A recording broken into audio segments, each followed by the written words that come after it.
Viren Farao now joining us live from the newsroom. Viren, what do you make of this decision? Well, Urvashi, just in the last few minutes, we've seen a tweet that's been put out by Steve Smith just a few minutes ago. In fact, confirming the fact that he has accepted the sanctions that have been slapped against him by Cricket Australia. Remember, he was banned for 1 year and further to that also stopped from being able to lead the Australian team for another year. That means he cannot captain the Australian team even if he comes back to cricket in 1 year's time. Now, I'll just read out to you what Steve Smith, in fact, tweeted just a short while ago. He says, and I quote, "I would give anything to have this behind me and be back representing my country, but I meant what I said about taking full responsibility as captain of the team. I won't be challenging the sanctions.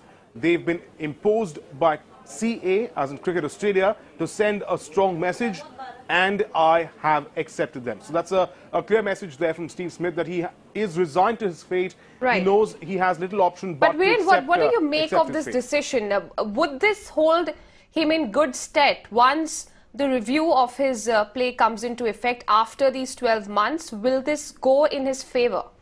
Well, there has been a lot of outpouring of sympathy, particularly towards Steve Smith, as his role in all of this is becoming clearer by the day, because we've had various reports in the Australian media have been talking about the fact that Steve Smith was merely a peripheral figure in all of this. His crime was the fact that he did not stop the ball tampering from taking place. He was in the know, but as we understand from the Australian media, there wasn't an overt attempt by Steve Smith to, in fact, indulge in this.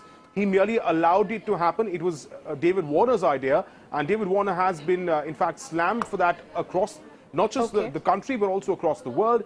But importantly, Steve Smith, the distinction that's being made is Steve Smith was, as captain, didn't do enough to stop it or did not stop it at all, and hence the sanctions have been slapped against him.